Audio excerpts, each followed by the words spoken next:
another episode of Stand Up Memories. That's exactly what you say every time. That's you right. have weeks and weeks to come up with a new way to say hello, and you do the same thing. Yet another episode of Stand Up Memories. Jackie the Joke Man Martling in a good mood for You could at least change the opening of the show as often as you change your act. Well, I'm not getting rid of those Jimmy Carter jokes. I think they work. And I have no right to say that. I did a gig the other night, and this guy said, "Oh, Jackie, how you doing, man? Like, it's been a while. I haven't seen you like 10 years." And I looked down, he was mouthing the jokes. Peter Bales. I don't care. I'm Peter Bales, Jackie the Joke Man Martling, and boy, do we have a terrific guest with us today. That's another thing he says every time. We have a really special guest who I can vouch for because I've worked with him many times. A funny, gut-funny stand-up comedian, and we're going to talk about... Now, I'm going to have to ask you what gut funny means. It means you laugh from your gut. The laughter comes up from your gut. So you weren't making a comment about my stomach? I was not. Okay. No, I'm talking about a very funny comedian, Long Island based. That is the best joke. But works... The one that gets the gut. I always tell people when I tell a joke, I tell dirty jokes because it gets the best reaction. I said the best reaction you can get from somebody is when they laugh and make a noise like you just punched them in the stomach. And that's a gut laugh. And if you get gut laughs, you belong on Peter Bales' show. Well, John Ziegler... And by extension, my show. All right. That's Jackie the Joke Man Martling setting up our guest. And this might be the quickest we've ever gotten to a guest. Well, let's ignore him for a little while longer. Oh, no, we're not. What's new with you? Let's bring him up. Let's bring him out. On? I feel like an MC. You've been dyeing your hair. I am not done. Why am I dyeing my hair? We've got a great guest here, so I'm really apologizing. It's a different color. It's not. Now, John Ziegler is I'm working with George Washington. Why don't you introduce the guest? John Ziegler is here. John Ziegler is from where? Is a Long Island-based comedian, but he works everywhere. He is a national act. He works not only Nassau, but Suffolk County as well. Wow, coast to coast. Coast to coast, from Oyster Bay to Seaford. No, he works everywhere. He's back. He moved to Pennsylvania for a while and is thrilled to be back on Long Island. I want him to talk Pennsylvania? What year is it there? It's brutal in Pennsylvania. Where were you? Bethlehem, Pennsylvania. Wow, I remember when Jesus was there. I actually worked at Sands Castle. Yeah, That's in Bethlehem. It's called right? Wing Creek now. Oh, They changed changed hands. the name. They changed over. I guess they didn't want anybody knowing that I was there. Why was Pennsylvania? You're serious. Why did you find it so brutal? Well, there's no comedy, first of all. It's like everything's an hour away. Okay. People are a little different. They're nice, but they're different. I'm a New Yorker. I like the pace of New York. Okay. What you're trying to say is they're too nice. Yeah. Like that gets old. It got old quick. It's good for a weekend. Yes. And like any state, like Philadelphia is fantastic, but you get 20 minutes outside of Philadelphia, you're in Alabama. Yeah, I was an hour from Philly. I was an hour from I was an hour from everything. Okay. So it was rough. So it was rough. You were putting a lot of miles on the old car. Yep. All my gigs were back here for the most part. Wow. So now you moved there for a reason? Girlfriend had family, so I owed her after supporting me doing comedy for 13 years. So. And you're back on Long Island, and is she back with you? Yeah, we're getting married in September. Oh, congratulations, John Ziegler, engaged to be married. Are you applauding that? I'm applauding that because I think that's great. I think it's terrific. We've been dating like 24 years. It's okay, so that, she understands that you're of a- out at night and busy on weekends. Understands it. Sounds like if it's been 24 years, it sounds like she's a great deal beyond understanding. Well, obviously you know what you're doing and she knows what she's doing, and that's wonderful. But that's it. Not to be stroking you, but you look very young to have been with a woman for 20, don't say nothing, 24 years. If you met her when you were 20, that makes you 44. Are you 50? 55. Wow, See, he you looks are good. very well preserved. You hear look that? like a Marine that could go in the front lines tomorrow. Well, you don't know this, but I do know this. And Well, why don't you brag about what you know and what I don't What know? I Because know you're a is we history have professor. we not you only- probably know about Napoleon. Oh, God, do you want my job? Do you want to sit here with this guy? what you're going to like what you're about to hear, because not only is he a you don't want to bet, right? No, I'll you're bet you going to like. $20. You were going to like this because he's a terrific comedian who has been challenged more than most comedians by far that I can think of. To a fight? And he is in a fight now and is succeeding, and I want him to talk about that. I Fighting. hope that you're intrigued, because that is a word that has never found its way into this stupid show. We do funny stuff, hopefully, interesting stuff. We have fun people, but never has anything been intriguing. So I have to say one word. I'm intrigued. You're intrigued. Well, you should be intrigued. This man is fighting pancreatic cancer with Ouch. everything he's got successfully and continuing to work as a comic. I did not mean to and- make light. I had no idea. We and- do not talk to the comics before, and I do not talk to Peter in between shows, but that's nothing professional. That's just because like No, that's just very a, boring. I a want lack nothing to of do preparation on Jack. No, Jackie is a method comedian who thinks that we will lose. Method. You just want to be spontaneous. But so that's, and so you're working, and Yeah, I'm back to working full. I never really stopped, even when I was Right, sick. I know that. I mean, couldn't do what I wanted to do, but I worked through it the whole time. But now I'm back to doing it. I'm working more now than probably before I was sick. well, getting you know, a the lot of, reason is because you're funny. Yeah. And he has a special out with, given his situation, the title wrote itself, right? I mean, it's such a terrific, tell us and the the audience. trouble with something like this, it's like when you're on the phone with somebody. Oh, you know, how's your sister? Well, she. Blah, blah. You don't want to make light of it, but you're like he said. I'm intrigued. Like, are you in remission? Or are you know? Yeah, they don't call it that. I'm cancer free right now, but I go for scans every 3 months and. But you've had it for a year, 5 years. 26 months. 26 months. Yeah, so I did surgery, I did a bunch of chemo, and now it's just follow-ups. But I'm like a 10%er. It's like a very small. So pancreatic cancer is not good. No, and how did you stumble on it? I mean, My pee was dark. That was it. And I went to urgent care, and they're like, you should probably get to a hospital. and how many people look at that and go, it's nothing. I'll I did for like a week, but at a certain point, you're like, well, that's not normal. Listen to the name of his special, It's called Getting My Affairs in Order. Getting My Affairs in Order. And I wrote a joke. As somebody who's done that already, I'm not going to smile at that. Well, no, I mean, it's a comedy special, and it's very funny because I've seen it. And Wow. where can people watch it? It is on YouTube. So it's John Ziegler Comedy. It's Z-I-E. That's how you spell my last name. And it's John Ziegler Comedy. So it's on my website. It's on YouTube. Say I have a that YouTube it's channel. Z-I-G? Z-I-E-G. Z-I-E-G. L-E-R. Yeah, Ziegler. L-E-R. Ziegler. Yeah, so it's just John Ziegler Comedy, and you can find it. So you address the whole thing, and Yeah, I did a 45-minute special. The first like 20 minutes, I played the hits, like jokes that I wanted to put in my special. And then the last like 20-something minutes, it's all just about my cancer story. I wrote it from my hospital bed. It was the easiest I ever wrote comedy. Because every Wow. day stuff was happening, and I just kept a pad by my bed, and I would now write is it this down. something it's eating you up, but was it super painful? When I was sick? Yeah. Oh, yeah. Not that, yeah, I had what's called sepsis twice. I did like 60 days in the hospital. That's nasty Had a stuff. bad surgery, and chemo was not fun, but I feel great now. So I Well, feel like great. I feel like nothing happened for the most Well, part. I think you are somebody people can look up to, your fight and how you're dealing with it. I want to ask you, when you process this. Now, what was tougher, on. going through the cancer or keeping your girlfriend at bay for 24 years? That's how we got engaged. 'Cause I pretty much thought I was dying.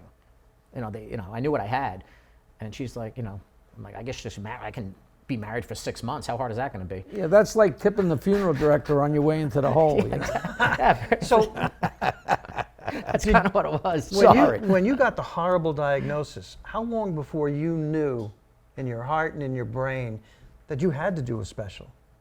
The second they told me. Really? First two thoughts were, I got to call my girlfriend because they thought I had a problem with my gallbladder. I thought I was getting gallbladder surgery. So she was working, I was in the hospital, and then I found out, and I had to call her. That was first thought. Second thought was, I got to shoot a special. Because comedy is all I love. That's all I've done for 15 So years. I don't know you like he does. How long have you been in the game? Like, 15 years. So you had been at it for Yeah, I lived it for a long time. Yeah, I mean, except for the pandemic, which affected us all. Yeah, I but lived that's, it. You did. That's live a space of time yeah, that it's a we space all of kind of just taken through, you know. So yeah, it was my whole life. The traveling around and the Traveling whole. around, you know, city open mics, everything I started with. Now, where did you live? On Long Island? Yeah, I grew up in Bethpage, and the Governors Clubs were my home clubs. That's where I started, and slowly but surely I started getting road gigs, and you know the game, and. He's lived it. And it seems like immediately you knew you wanted to make a record of your work, your body of work. Yeah, it was literally, I had two things. I've always wanted to write a screenplay, which I don't know anything about. So I'm like, well, I can definitely get the special done. I have enough time for that. But I don't think I'm going to have time to write a screenplay. So I forgot about that. Did they give you any kind of, this could be like, scenarios of what could happen or how long? Or Yeah, I got a surgeon who's very optimistic. So he's Mr. Everything's going to be great. But I know the numbers. I have Google. Right. I know. Right, I Googled it. right. I'm like, this isn't. Right. So the only guys I know had pancreatic cancer were like Alex Trebek, the guy from Dirty, Patrick Swayze, Yes. Steve Jobs. Uh-huh. And they were all gone in 8 months. So I wasn't feeling very optimistic. So you're beating the odds sitting right here. Yeah. I'm like, people, it's no, funny. what do you mean beating it? It's not that tough to get booked on this show. Okay, Jackie, let me explain. I mean beating the odds in his fight against cancer. You didn't say that. Okay. Well, let's now you If you took could make things we would have a lot more viewers if you made things clear. we would. Okay, well it's clear now. So you're obviously beating the odds. Yeah, I don't talk about it. Yeah, knock on wood and that But whole in your thing. special you talk about it and you make humor about a very difficult. And I've got I was nervous to do it. Because when I wrote it, I'm like, who's going to let me do 30 minutes of cancer jokes? Everybody's very uptight. And I have had zero pushback at all. It's been nothing but positive feedback and Because support. by the time you're 55, 75, 105, we all have friends, family that have cancer, had cancer. So everybody relates, happy, sad, whatever, to the good news, the bad news. Unfortunately, it's captivating. I only get because I usually introduce it like midway through my act. Nobody has any idea. So when I initially bring it up, I get the pullback and the awes. That's over in 30 seconds. Yep. Once I start getting into the act, they're fine. So I'm still figuring out the easiest way to bring it up. Now I just tell people straight out. I just get right into it. Right, But but I mean, I'm sure it strikes everyone different. Like a guy could be like, wow, and a girl could be like freaked out. Who knows, I can read in a comedy club, it's easier because I can see everybody. Right, exactly. So sometimes I'll see like a husband grab his wife's hand and squeeze it. And I'm like, well, somebody over there, I can see it. If Okay. you're in a theater, I can't see anybody. Now, an obvious question, when we're done with our shows, we all sell stuff or take pictures or greet the audience. How often do people come up to you and say, I'm a cancer survivor, I'm dealing with it right now? I can't count how much I get. Unbelievable. Emails after shows. Thanks for doing that. Yep, all of that. I get all right, that. and how do you feel when you interact with people who reach out to you like that? It feels good because it's a different like it. It's a different connection than me doing like my joke about Dunkin' Donuts or something. It's a much more personal connection. It's a weird thing because I don't want to be the cancer comic. I'm a So comic. you don't wield it like, I can't believe you're not laughing. I got cancer. The least you can do is laugh. You don't do that. No, never. I don't guilt them. I don't want the pity. What he's done is he's taken cancer. What do I got to do? Lose a limb? How sick do I got to be? But you've done it. It's incredibly difficult to make that subject humorous. You've done it. So give yourself credit. And Cheers. You're not going to be the cancer comic because you have a body of work that is still funny. Cancer didn't take your previous act and make it unfunny. And it's wonderful. And you see both in the special, which is so wonderful about the special. I decide when I'm on stage if I'm going to talk about it. Right. It's like sometimes I don't know when I go up there, and I can feel out an audience, see how things are going, and maybe halfway through I go, I think I'm going to do all the cancer jokes. Like I did it New Year's Eve, and it was an older crowd, and it was not a good call on my part. Right. Yeah, I was They're like, a little too close to the finish line. Yeah, I looked around. I'm like, all right, this is. So you take a look at an audience, or maybe even in your act, while you're on stage, you make a call? Yeah, sometimes. Wow, Yeah. that's really, you can't tell beforehand, I guess, what they're going to go for, what they're not going to go Also, for. depends on how long of a set I'm doing. Right. If I'm doing a spot, if I'm doing 10 minutes. Right. I don't have enough time to be like, I got cancer. Good night, everybody. Like, I don't want to. But we all do that. When I go out, I always look at the crowd and assess the entire crowd, and then do the exact same thing. That's how I do it. Yeah. What I do is I look at the crowd, and if they're young and I realize they've never heard of Jimmy Carter, I say to myself, do your jokes. Teach them who Jimmy Carter was. Give them both barrels. So like last weekend, or 2 weekends ago, I spoke for Northwell. I was like a keynote speaker for Northwell, and it was 1,500 cancer survivors, which I guess I didn't pay attention because I thought I was speaking to medical staff. Right, Okay. right, And when I right. showed up, I'm like, oh, they all have cancer? So I did 15 minutes of cancer jokes, and it went great. I was really shocked afterwards, the response I got. So, it's kind of cool to get that feeling. Oh, cool. It's got to be a terrific feeling. Wow. And I had to follow he's the saxophone player for Billy Joel. He's the original sax player for Billy Joel. Richie? Richie Canada, yes. He has cancer, or he was in the show? He's in remission, but he's in the show. He was the other speaker with me. He had non-Hodgkin's, I'll pronounce it wrong, non-Hodgkin's lymphoma. He had a pretty bad. You know what? And it was a while back, right? About 7 years ago. Because I know him fairly well, and I'm not sure if I knew that and forgot it, but And he's back. a He's lot back of people with Billy. keep that. They keep that under the hat. You know what I mean? Like, Yeah. He was, and I was 4 feet away from him, watched him do New York State of Mind with his other band. Oh, wow. And man, was he good. I'm like, I have to follow that. Lords of Flatbush. Lords of 52nd Lords of Street. 52nd Street, yes. They're so great. The kid's amazing. The kid who played the organ and sang, his name's Dan Orlando. He looks like he's about 18. And they sound just like Billy. So talented. So I was like, I'm getting uncomfortable. Like, I have to go up now? After And a yet it standing went ovation. great when you did. Everything went great. Because it's music and it's kind of it apples worked. and oranges. They set you it know. up very nicely. It was a very well-run event. What would you want people to know who've never had cancer? Have you had people awkward when they try to talk to you or they don't know what to say? What would you say to them? Like, relax? Or what would you say? Honestly, people who, and you probably can relate this, people who've never had cancer don't know sometimes how to talk to people who are dealing with it. Yeah, most of Well, my that's what friends- I was saying before. If you're on the phone, somebody says, "Oh, my sister has cancer." What? Sorry, what to do? You know what? Most of my friends are comics. So in the hospital, I got like I call them, my civilian friends would call me, and it was like, we're saying prayer. Like, how many times can I tell the same story? Right, in prayers? Right. The comics, I guess that's how we express affection. They just roasted me. Right. There They wasn't come a in lot- and bust balls, and Yes, it's a relief. exactly. And It's it a felt relief. good. So Mick Thomas, Mick, Yes. texted me. I kept it under wraps that I was sick. I don't want anybody to know. I was in ICU. Yeah. And all of a sudden, my phone starts buzzing like 100 text messages. And I call my girlfriend. I go, "What's going on?" Like, I didn't tell anybody. Chris Roach, friend of ours, posted a beautiful thing on Facebook without my knowledge. So next thing I know, 500 people are calling me. Right. I'm like, she's like, Roach put a post up that said, "John Ziegler, great friend of mine, very like underrated comedian." He didn't mean it. No, I called him up and I said, Yeah. "Roach," and he goes, "I know, I'm sorry." And I go, "Underrated comedian?" Like, that's what Right. That's So Mick texted me, which I thought was great, and he wrote, "John, I heard what's going on. I'm really sorry. Anything you need at all, just call me. I have nothing but time."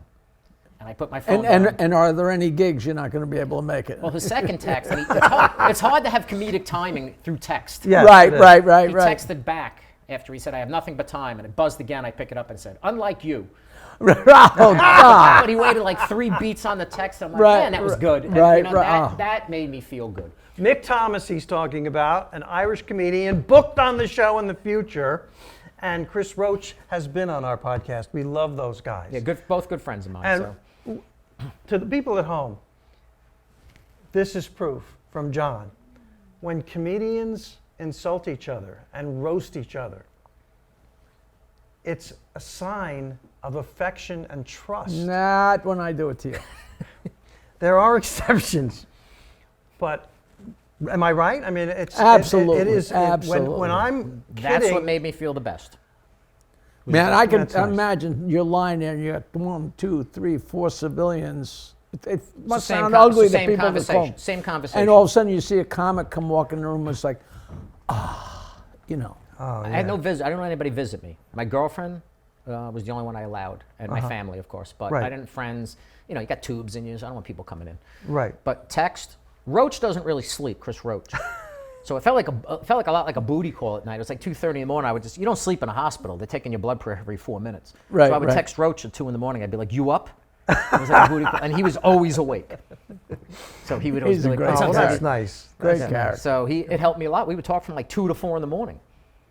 Ah, that's Yeah, it really that's great helped. to hear. So, You know what we do on the show? We sometimes ask comedians.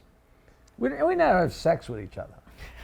We don't do that. You're right. But we sometimes ask comedians about the worst times they've had on stage, because you'll agree, 99% of the time the shows are great and a lot of fun. even bad shows are fun. Right, because great shows are nowhere near as memorable as the horrors. Yeah, I can't think of a show where I was like, let's just get like where I was angry or annoyed. Like even if it bombed, I was just kind of like, oh, that was brutal. But I'm with my friend. We're getting paid to do this. Right, right, You know, car ride home, we'd laugh about how rough it was. right. But I've had shows that didn't go well, but I don't really have horror stories. Fights breaking out, or the power going out, or a blizzard where you couldn't get out of the club. That's what comics talk about at the diner, because most of the time, the shows are wonderful. And you're right, even when they're bad, They're still good. they're still good. Like I had a joke once. You know, sometimes you get humbled in this very quickly. Yes. I was doing really well. I had a stretch where I was just doing well. Every show I was killing, and I got a little. And I wrote a joke about. Waiting for the shoe to drop. Yeah, but I started to get a little. So I told my friend, I got this joke, but it's a friend of mine, Jordan Louderback, funny comic. Yes. Something happened to us, and he has cerebral palsy, and I had a joke, and I mentioned that he has cerebral palsy. And my friend's like, I don't think you can do that joke. And I'm like, yeah, I can. I know what I'm doing. Okay. And I had a great set I was killing. I did the cerebral palsy. I've never heard a room change direction so quickly. Yeah, like on a dime, and things switched. And you come off and you just laugh. My friend looks at me and goes, yeah, I can do it. I got it. So he I went made it first. Right, you got a little He went cocky. first. He went first, and they liked him, and then you went, and you thought you could get a dig in, and they. It didn't go well. It was a bad call. But that just, but that stuff I just laugh at in the car Yeah, I ride know. home. It's so wild how an audience acts as one, and there's no thing connecting them. Because I remember long ago that this guy went up in Fort Lauderdale, and he turned them off. But then trying to get them back, he turned them off more, and he had them so deep in a hole. It was where the comics the comics always come running into the room to watch somebody go into the toilet. And he was so buried. And I was on next. And I was no great shakes. This is 40 years ago. But I was on my way up. And he shook my hand. He said, you'll never get these people. You'll never get these people. And from the first word, I had them rolling. Not because of me. They were just so glad that I wasn't him. But it was like like you said, an about face, and that, as one. It's amazing. Because the audience wants to have a good time. They're out. They're on your side. I've followed people in that situation, and they're ready to laugh. They are ready to laugh. That's funny though. What happened? Yeah, I've had a few bad gigs. We did one thing, it was a private party. And they wanted us to roast her husband. And we're like, yeah, we're not doing that. It's a comedy show. We're not roasting him. Right. Everybody there knows him. Yeah. And a stranger's going to come. We all had that situation. And the wife wants you to tear into him, or his best friend wants you to tear into Exactly. him. Nobody else is in on the joke. So we told them no. We said, okay, we're going to do a comedy. And then when we showed up, of course, she put him in a chair in front of us. They're like, now they're going to roast Ronnie. His name was Ronnie. I remember it. It's stuck in my. Yeah. And I'm like, I'm not going to roast them. It was memorable. You memorable. remember his name. So again, that was me being cocky again. I guess I'm cocky is what I've taken out of this, because the one kid went up, he was bombing. He didn't know what to do. And I was like, give me the mic, I got it. I went, and then I went up and bombed for 10 minutes. I didn't know what I was doing either. But I actually believed, I guess I believed it was going to work. Well, you talk yourself into everything. Could you ever start over in comedy again? That's something you do only once in your life. It's so difficult to do. When I look back on it, I don't know how I did what I did. I owned a business. I was 40 years old when I started. And I wanted to be a comic since I was 10. It was my lifelong dream. I grew up listening to you. I mean, I was a comedy groupie. I loved it, but I had horrible stage fright. And you wanted to jump in. I wanted to jump. At 40, I did an open mic, like a bucket list. I got to do this. I can't. Did let you fear- do the high school plays or Nothing. play in a band? No, I had just a horrible suppressed stage fright. desire way in the back. Grew up watching Johnny Carson with my dad in the 70s. Then it was the Rodney Dangerfield Young Comedian specials. Yep. Obsessed with stand-up. So the desire was burning, but just way Always. back. But I couldn't do a book report. in So school. what made you do it? Just hated the idea, that fear. I felt like an emptiness. It was time. It was time. And I did an open mic at Governor's, and I never forget the first night doing it. I was rubbing the wood in the back, looking at the pictures, and I'm like, oh, this is where I want to be. I never stopped. I did the one open mic for about 6 months. All I did was the bringer shows at Governor's. And then I walked into I had a business. I was making a nice living. And I walked in and told my partners, I go, I'm selling you guys the business. I'm going to go be a comedian. And they were like, what are you, a moron? What do you mean you're going to be a comedian? So ballsy. And I just wasn't happy. So I took a leap. I did it. I never expected it to be a career. The first 7 years of comedy were the best because I had no expectations. All you have is up. There's nowhere to go but up. And you have control over it. You start off, you get 5 minutes, and you get some spots. Joe Starr, Joey Kohler, all the Long Island guys, Chris Monty, all those guys, all helped me out. They all gave me my first spots, took me on the road. It's all new. It's all exciting. All new, all exciting. You get to be an MC, then you work up. You get to be a feature, then you get into some clubs, and then I got to be. My first headlining gig was McGuire's, and then I got to headline more B rooms.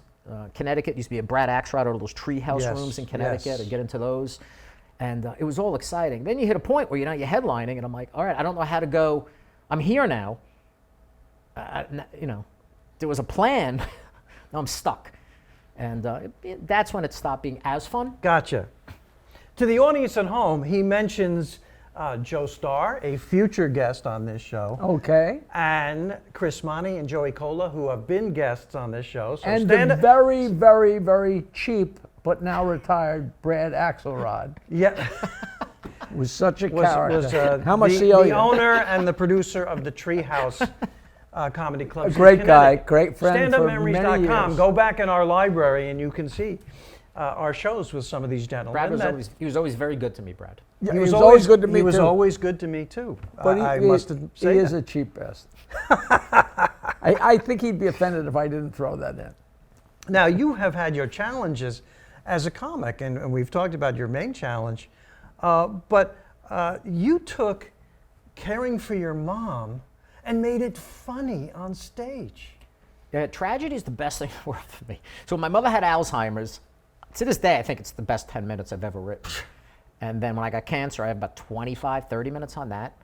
And now it's, I'm getting married, so that's my third tragedy, basically. All my new material is about wedding planning. And Pretty soon you're going to have to go out and break a leg or something. yeah, something's gonna, I need another ailment. Well, you probably will get a hunk on marriage. That was a shift, though. My mom being sick, I Yeah. never used the word Alzheimer's when I talk. She was pretty late stage Alzheimer's. I just Right. talk about her being old and forgetful, kept it simple. But that's when I felt the shift in me as a comic. Because instead of just writing observational things, I talked about something where I don't know if I can talk about this. And when I first did it, I would Because say it was so real. so real, and I didn't know what I was doing at first. I would say Alzheimer's, people weren't, and I figured it out, how to do it. And that Was your father still alive, or is no, he still? my father was, he's been gone like 26, 27 years. Okay. I have nothing funny about him yet. No, but was anybody passing judgment, like a sister or No, a they cousin? loved it. My family loved it. I did it. It's a playful. You've seen what I Yeah, do. I've seen what It's you nothing, do. Yeah, it's nothing. And I try not to make it sad. And I figured out how to do that.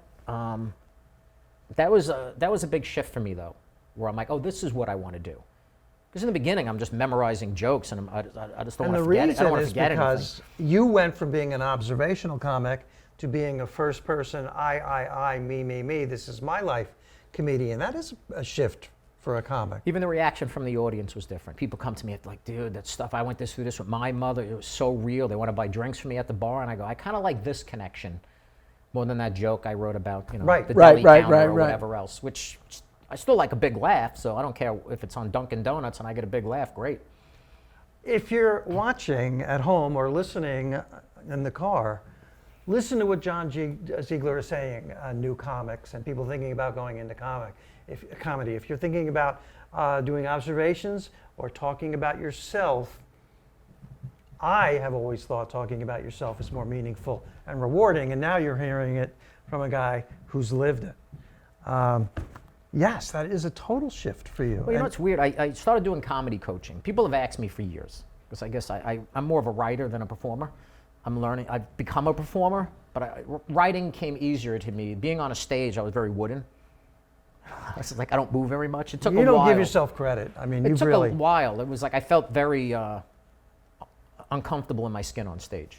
Now You probably didn't come across anywhere near as uncomfortable as you felt. Yeah, I don't think I I'm sure. did. In my head, I was. But I do this. I started doing this comedy coaching, and I was kind of reluctant to do it. It felt a little Like one-on-one? One-on-one, helping new comics develop their act. But the thing I've noticed is these comics come to me, and they have like a lot of kind of jokey jokes or dad jokes, whatever, and I'm like, all right, it's okay, but... And then I start talking about their lives, and some of these people have like amazing lives. I'm like, how are you not talking about this? Like, you have a crazy life. And they never talk about it. I could not agree more. And the great thing about teaching anything is when you're teaching somebody, nobody's learning more than you. It really does help. Which it is really like- does help me. That was, that always amazed me, I mean, my hour sessions turn into 3 hours because I'm as frustrated sometimes not getting, if I can't get it for them, I'm like, I can't let you leave yet. But then I go home and I start critiquing my own stuff. It does help me. I think that's fascinating. I saw something in John that I see in me, and I do it. I may have done this. He doesn't have white hair. I may have made this comment. It's almost a joke, really, but it's true. I always say that when two male comedians get in a car to drive hours to a gig, the first thing they say to each other is, "So, do you want to talk about your father first, or should I?" And have I ever said that before on this show? Oh, Michael Zinn is telling me. Have you ever That's not? the seventh time you've said. Have you ever but not it's said so that? personal to me. It's so personal to me, and you just saw it when he said about his father. I don't have anything about my father in my.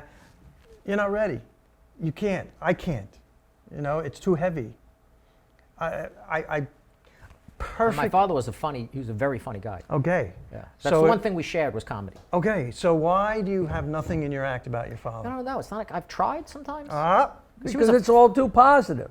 It's too, right now, I just emotionally, haven't- it's a yeah, big I deal just to haven't talk about found your it. father. So I did start writing the screenplay, and I don't know anything about writing a screenplay. So I started with a young kid. His name's Jack Adam. He's like 24 years old, but he went to school for screenplay writing.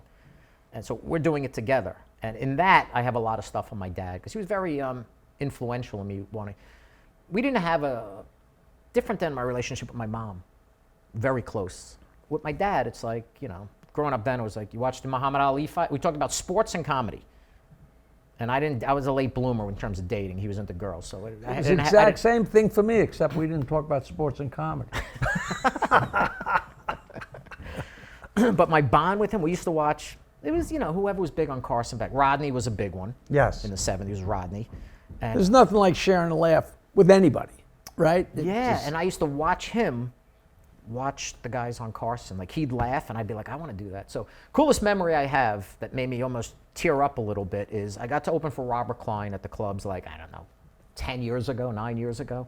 And I forget the guy who plays the organ, Bob Stein? Bob Stein. Nice, Wow. very nice. Very nice guy. I can't remember my own name. I don't know where I got Bob Stein. So Robert Klein, I introduced him, and he came out on stage, and he dipped me and put his hand over me and gave me like this big kiss, like fake kiss on stage, and I walked off. Now, I used to watch all his HBO specials with my dad, and my father loved Robert Klein. And I actually was like, my father was dead already, so I was like, man, I wasn't doing comedy. I was very stoic at home. I wasn't funny. I'm like, if my dad would not believe that I just opened for Robert Klein. Robert Klein was my inspiration.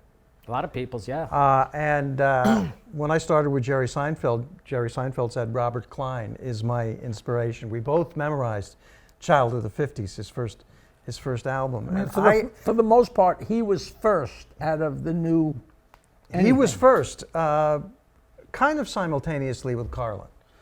And Carlin, like of course, is amazing. the door to the Catskills slammed behind them. Yes. Type thing. Now, I have a similar story about opening for Robert Klein at Rascals Comedy Club in West Orange, New Jersey, and I'm thrilled like you were. And I was in the green room with Robert Klein, and he said hello, but he didn't talk to me, and he's sitting there, and the first words he actually said to me were, "How much of that fucking popcorn are you gonna eat?" I swear to God, that was the first thing he said to me, and he used the F word because they had, remember the free popcorn they had? Of course. And I would eat, and I was eating a whole bucket. And Robert Klein's there, so you're like I'm like nervous staring and at him eating pop. I didn't realize I was eating so much popcorn. And I got to open for him a number of times.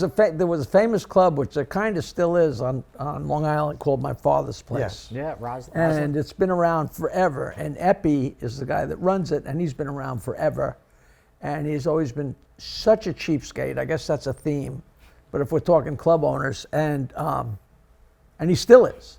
But he's always been a good friend for like 40 years. In fact, him being cheap is the reason I wound up in comedy, which is such a long, convoluted story. But I don't know where I was, whether it was at the East Side or the first time I was in the presence of Robert Klein.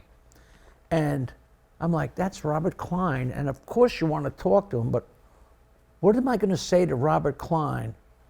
And I just walked up to him and said, "Hey, Robert," Epi says hello. And he said, "How much does he owe you?" We've been friends for like 40 years ever since then. It was like such a common denominator. And he was close friends with Rodney Dangerfield. So, Yes, Dangerfield, of course. he did Klein tell me was, that. yes. And I've worked with Bob Nelson a few times. I know I was close with Rodney. Oh, yeah, Bob Nelson. So, listen, what a show. We got to have John on again. Absolutely. Please, we want to have you on again. I have a request. I would Really? like John to come on with his bride. Oh, that would be cool. If she would- She is very shy. Perfect. I would love to lure her in. I don't know if you can get a picture with her. Never mind, get her on. She's very shy. Well, Peter will reach out and she can slam the door on your fingers. okay. We've had comedians with their spouses on, and it's been. Well, she was a rock. When I was sick, Oh, well, let me great. tell you, She sounds terrific. she was by my side through everything. Yeah, we've had maybe 4, 5, 6 couples, and it's always fun. It's been always so much interesting, fun. you know. Now, let's remind the audience, it is johnziegler.com. John Ziegler Comedy. John Ziegler Comedy. JohnZieglerComedy.com. Ziegler. L-E-R. That's John right. Ziegler. And believe me, That's Instagram. That's my website. That's everything. and you're on Facebook too, of course. Yeah, on Facebook. And this special, you got to see it. The name of the special is Getting My Affairs in Order. He's out working. Watch John Ziegler do comedy, and he's so funny. And he gets the Stand Up Memories seal of approval, correct? That's a pretty big deal. Are you sure you want to just toss that around? I do. It's bigger than the Good Housekeeping seal of approval. You were So, great, John. You were It's a- great, man. it's a It's pleasure. I was so- happy with the mug. That I got a you seal, keep too. the mug, man. Well, we really do spare no expense. We don't. We don't. You have been an inspiration. You are an inspiration, and the highest compliment I can give, really funny. I mean, really, really funny. Right? Right. All right. Jackie the Joke Man Martling. I am Peter Bales, and that is Mr. John Ziegler. Thanks, man. Thank you. Thank you for having me, guys. Thank you, John.